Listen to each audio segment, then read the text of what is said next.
Alright, so we have a really good fight here. It's Hakeem Dawodu versus Movsar Evloev.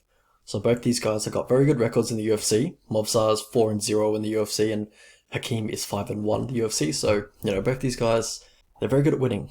Alright, so break down the striking of these two. So for Movsar, his striking has improved a lot since his time on the regional scene. It used to be very wild. He used to come in with overhands, close distance far too aggressively, but he seems to have polished it up quite a bit at ATT where he trains at now. He doesn't look to put a whole lot behind his strikes. He's pretty happy just to pepper you at range. He has a nice snapping jab. Mostly everything is down the pipe. Nice blitz 1-2, 1-2 at distance. But everything, yeah, basically is down the pipe. And for Dawodu, he's primarily looking to counter. So he's going to be looking to counter that snapping jab of Evloev. So when Evloev snaps the jab out, Hakeem's going to be looking for a pull two or a counter two. That's generally the two punches that he likes to go to, more often than not. He will look to put together combinations at times. Mostly he is a singular striker, and he will look to finish combinations with a left hook when he does put together combinations 2-3, 1-2-3, stuff like that. But if he faces another counterpuncher or someone who takes the back foot and has a good movement and makes him lead, he can get a little predictable, is what I'm trying to say. He'll kind of just follow them around the cage. He doesn't cut opponents off. He just kind of follows them, so he can get a little predictable, and he can seem to get a little bit frustrated when he can't, reach opponents. It's just because he's not cutting off the cage and he's not finding angles. But yeah, Hakeem, he works all parts of the body. He has a nice body kick, nice high kick versus southpaw fighters, nice body kick with the lead leg.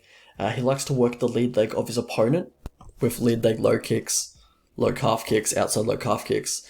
And for Evloev, he seems to reach for low calf kicks, to try and work for a takedown, but that can be dangerous because they could switch it up and go up high, and you're reaching, your hand's nowhere near your chin. Boom, easy, just a clean head kick to your face. But also Evloev, he doesn't seem to check leg kicks as well. And Hakeem's also very strong in the clinch. When he gets the Muay Thai plum clinch, he'll go for knees to the body, elbows up top. He did that very well against Hori. And Movsar, he can keep his hands low off the clinch break. So if I was Dawodu, I'd probably look for a straight right there off the clinch break. But I think what Movsar's going to do is he's going to look to feint, or he's going to jab Dawodu back to the fence. And you can make Dawodu back up. If you start feinting a bit, you can draw the counters out of him.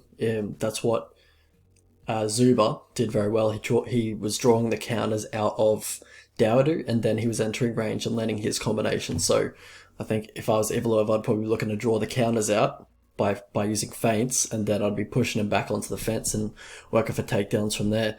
And Movsar, he's got very good chain wrestling, especially against the fence. Transitions from technique to technique just effortlessly.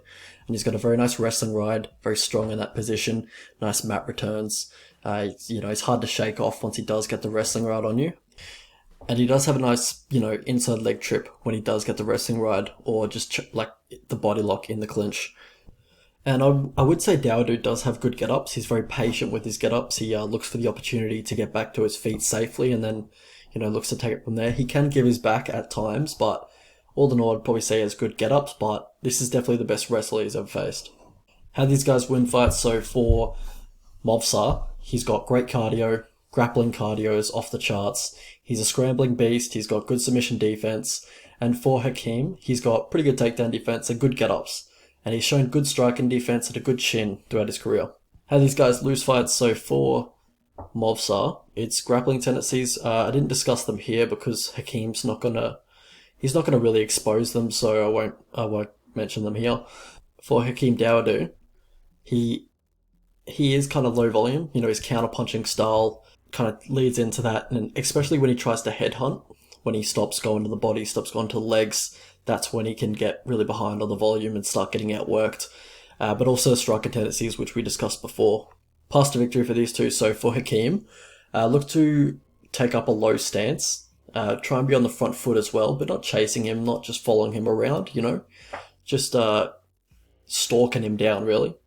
And look for the two as he's blitzing in. Look for the two when he pops his jab out. Look for the two off the clinch break, as we talked about before. Also look for a two to the body, just kind of, because he can't really shoot underneath that. So yeah, look for the body work, jabs to the body, low calf kicks as well, but make sure you don't get too predictable with them because he will look to shoot over those low calf kicks.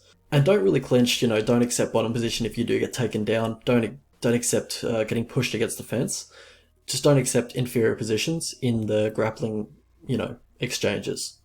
And for Evloev, look for lots of movement and then blitz in with combinations. Guys with good footwork like Hori and Zuba, they get him visibly frustrated. So if you can move around a bit, just touch him up, pop the jab out, and then get back out of range, use your footwork. You can get him frustrated. Maybe he starts overextending, then you go for the takedowns. Also look just to feint a bit, draw out the counters, and then shoot for the takedowns. But just on the feet, just constant level change feints. Shoot over his shoot over his low calf kicks with a double leg probably. Set a pace with your wrestling early. Your grappling cardio is incredible. And I'm not sure if he's used to high pace fights with lots of grappling, so let's try and test that grappling cardio, especially early, because I know you can keep the pace in the grappling department, but can he keep the pace? Also looks to take the back when he's trying to get back to his feet, if he does give that option. How I see the fight going, so Evloev, he's very good, very well-rounded, but he does have a few holes in his game. And can Dawodu exploit those? On the feet, Dawodu, he's better, no doubt. But can he keep it on the feet? That's the question. Dawodu, he's a decent striker, and his striking style is, inherently good against wrestlers in this type of matchup. He's a counter striker who won't get too over-aggressive. He's always trying to keep his feet underneath him. Quite a low base already, but, he's never faced a wrestler of this level. I think the reason that Dawodu keeps copping all these split decisions is, due to the fact that judges aren't really paying close attention to the bodywork and the leg damage that he's doing. It's the only explanation I can think of, really, because he's clearly winning these fights. But, one judge will see it for his opponent, disregarding the Zuba fight, which I thought he lost in that one, but I'm talking about the Boschniak and the Arce fights. Every media member scored it for Dawodu, and the numbers reflect that he was totally outlining these guys by a long way, sometimes even doubling or tripling them up. But when you're watching the fights in the arena, I'll admit, you don't notice the bodywork, and you don't notice, say, an inside leg kick or an inside lead leg body kick. Just a lead leg body kick.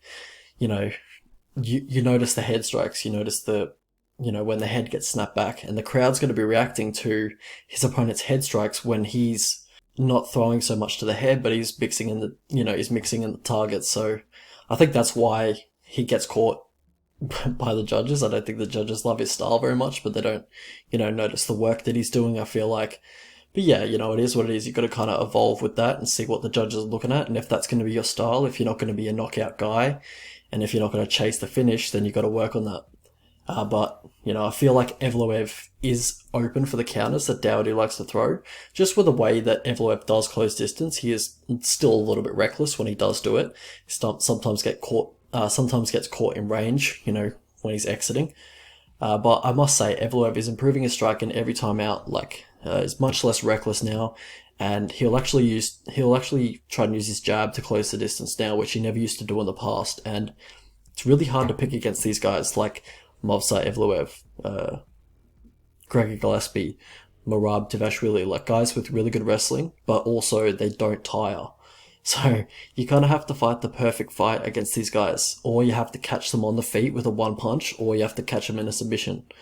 There's your three options. And in this one, Dawodu's going to have to stuff all the constant takedown attempts of Evloev and win the fight on the feet, but I wouldn't be surprised if Evloev does give around rounds on the feet just with a low volume kickboxing affair, because he loves dropping rounds. I'm surprised the guy's 14-0. I'm pretty sure he's basically dropped a round in every single UFC fight he's had so far. I would have thought he would have at least dropped a split decision on the Russian regional scene or some shit, but the guy's never really justified his price tag in the UFC. The guy's never really justified the price tag that the bookies have been giving him. He's minus 500 basically every fight, but he gets in these really, close competitive fights. So it's, I don't want to bet Evloev at this price, but I do think he wins. My gut feeling is that Evloev just kind of ragdolls him for 3 rounds. I'd say if it was 5 rounds, Evloev probably gets a finish, but yeah, that's the feeling. But yeah, let's have a look at the betting lines. So the prediction is Movsar. Evloev by decision. You know, I wouldn't be surprised at a submission of a back take, maybe a rear naked choke. But yeah, I think the line's basically correct. Maybe a little bit. I think it's a little bit too juiced on Evloev at the moment. I think he should be somewhere around $1.50 in this matchup. But you know, I can't really complain because the guy's 14-0 and he's, you know, one of those guys you really hate betting against. But you know, if Dawoodu, if he were to get to like $3.25, I'd probably put a tiny bit on him. You know, plus 225 for the American guys. Yeah, that's it. I'm basically just banking. If I'm gonna bet Dawoodu, I'm basically banking on Movsar to just take off rounds, because if he just tries to wrestle fuck Dawoodu, then I think he could do it, and I think he'd tie Dawoodu out. But I just can't trust him to do that because he's just dropped rounds in the past, just willy-nilly. So yeah, none of that. But yeah, I probably wasn't looking to bet this fight. Another bet that I was looking at was fight goes the distance at maybe like minus 180 or plus 155. You know, I'm not expecting that price. I think it's going to be around like $1.40, if anything, just because I think everyone's catching on to these guys and they don't really finish fights. But yeah, for Hakeem, you know, of his last 8 wins, 6 of them are by decision. And for Movsar, in his last 8 fights, 5 of them have gone the distance. So I'm expecting this one to go the distance as well. Both are quite durable. Both are pretty hard to finish. So yeah, both are not finishers themselves. So yeah, that's kind of what I'm expecting. But yeah, not really looking to bet this fight. Probably just watch it. It's going to be a great fight. You know, two very good fighters going at it.